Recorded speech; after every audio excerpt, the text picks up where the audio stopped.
অনেক দিন আরামে আয়েশে কাটানোর পর আবারও শুরু হয়ে গেল নতুন করে ডিউটি। আসসালামু আলাইকুম ভিউয়ার্স, আমি শারমিন আক্তার। আজকে আরেকটি নতুন ব্লগ নিয়ে হাজির হলাম আপনাদের সাথে। কেমন আছেন সবাই? আলহামদুলিল্লাহ, আমি ভালো আছি। আমাদের আজকে থেকে ডিউটি শুরু হয়ে গেছে রায়ানকে নিয়ে মাদ্রাসা যাওয়ার।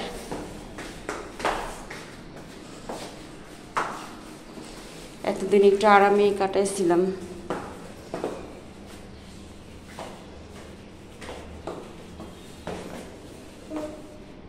তাড়াতাড়ি যাও বাবা।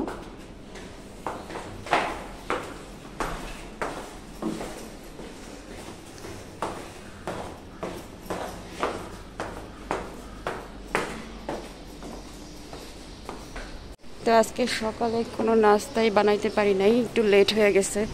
দোকান থেকে কিছু কিনে দিব রায়ানকে। কেক দেন তো।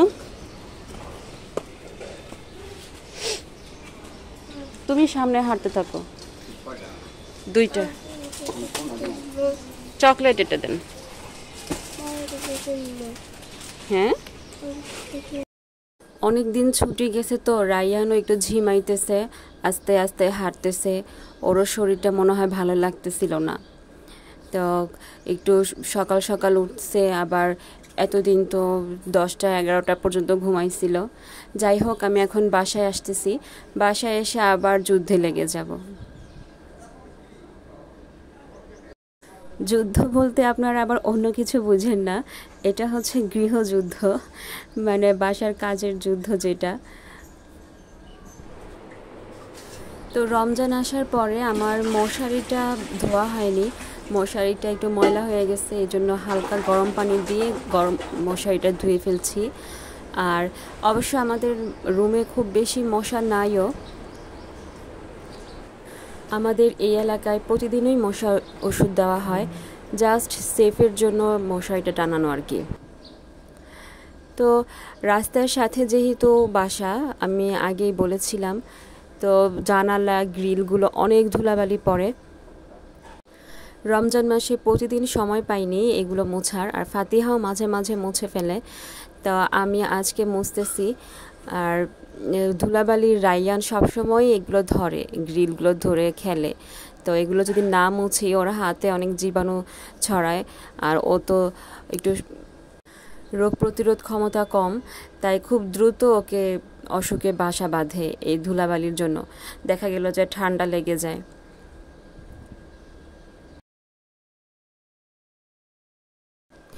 আমি মোছামুছির জন্য এরকম রুমাল ইউজ করি। এই রুমালগুলো মুছতে অনেক ভালো, খুব সহজেই পরিষ্কার হয়ে যায়। আর হালকা একটু ভিজিয়ে যদি পরিষ্কার করা হয় তাহলে আরও ভালো হয়। ফাতিহাকে পড়তে বসাইছি একটু সকাল সকাল। এতদিন মা ছেলে মেয়ে 3জন মিলেই অনেক ঘুমাইছিলাম। ওর বাবা সকালে অফিসে চলে যেত, 10টা 11টা পর্যন্ত ঘুমাইছি। কিন্তু এখন রায়ানের যেহেতু মাদ্রাসা খুলে গেছে, একটু সকাল সকালে উঠতে হয়। আর ও ফাতিহাকে পড়তে বসাইছি, ও পড়ালেখা করছে। আর এই ফাঁকে আমি রুটি বানিয়ে ফেলবো। ফাতিহা একটু ওড়ামোড়া দিচ্ছিল যে এত সকাল সকাল কেন। যাই হোক, সকাল সকাল পড়তে না বসাইলে আবার ব্রেনে ঢুকবে না। তো আমি সকালে ওকে পড়তে বসায় রুটি বানিয়ে ফেলছি।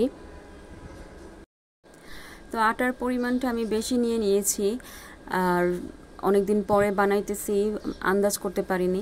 তাছাড়া বাসায় মানুষ আছে, আম্মা আব্বা আছে, আর আমার বোনের ছেলেটাও আছে। ওর মা যেহেতু রোজা, আমাকেই দিতে হবে ওদেরকে রুটি।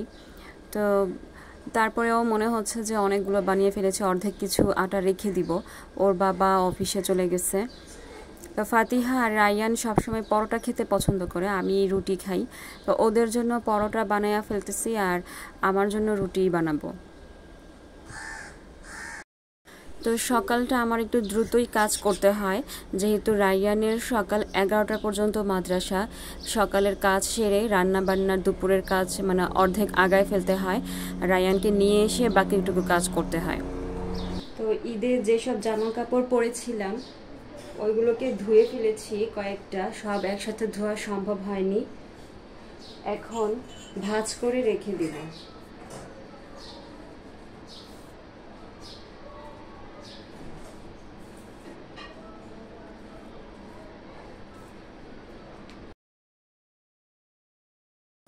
তো এই সময়ের মধ্যে আমি রায়ানকে নিয়ে এসেছি, ওইটা আপনাদের সাথে আর শেয়ার করলাম না।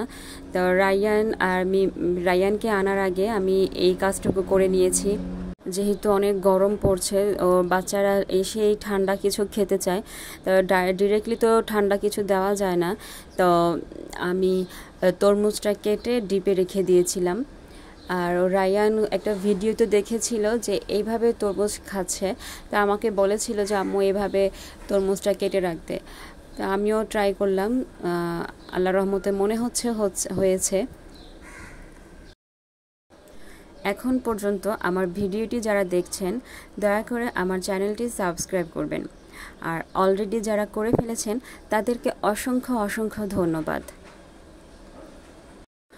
আপনারা হয়তো বা ভাবতে পারেন যে তরমুজ কেটে কেন ডিপে রাখবো, আসলে খরচ কমানো আর কি। ওরা যদি আইসক্রিম না চায়, আমি আইসক্রিম চাইলে বলবো যে এই যে দেখো তরমুজের আইসক্রিম, এই জন্য একটু চালাকি করলাম আর কি।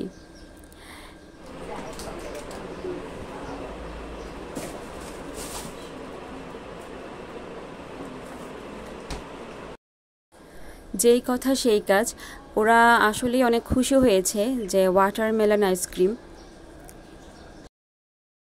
তো আজকে আমি দুপুরে বরবটির ভাজি রান্না করব, আর সাথে অন্য একটা আইটেম আছে। তো আপনাদেরকে একটু বরবটির ভাজিটা দেখাই আমি কিভাবে ভাজি করি। তো পেঁয়াজ কুচি আর তেলের মধ্যে দিয়ে দিচ্ছি, তেলটা গরম করে, আর রসুন বাটা দিয়ে দিব।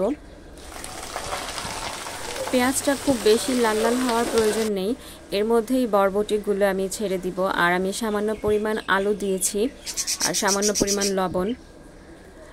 আসলে আমি ভয়েস দেওয়ার সময় পাখিগুলো না অনেক ডিস্টার্ব করে। যাই হোক, লবণ পরিমাণ মতো, হলুদ দিয়ে ঢেকে দিব। ঢেকে দিয়ে কাঁচামরিচ দিয়ে দিব। যখন ভাজি থেকে পানি উঠবে, ওই পানির মধ্যেই আমি ভাজিটা সেদ্ধ করে নিব। সামান্য পরিমাণ সরষের তেল দিয়ে দিব, আর শুকনো মরিচ একটু গুঁড়ো করে রেখেছিলাম, ওই শুকনো মরিচটা আমি দিয়ে দিয়েছি। এভাবে বরবটি ভাজিটা করলে পুরো হোটেলের মতো হয়, অনেক টেস্টি হয়। অনেকেই বরবটি খেতে চায় না, তো আমি এভাবে বাসায় যখন রান্না করি, আমাদের বাসায় সবাই বরবটি ভাজিটা খেতে পছন্দ করে। তো সারাদিনের ভিডিও আর দেখালাম না, এখন বাজে রাত 11:30 থেকে 12টা। তো রায়ান বায়না ধরেছে ওর নানার কাছে যে এখনই ফ্রেঞ্চ ফ্রাই বানিয়ে দিতে হবে।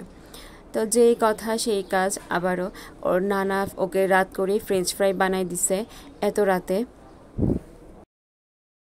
তো রায়ান রাতে এই আলুর ভাজা খেয়ে তারপর ঘুমাইছে। সকাল সকাল উঠতে হবে, অনেক রাত হয়ে যায় ঘুমাইতে ঘুমাইতে 12টা 12:30। তো আজকে এই পর্যন্তই।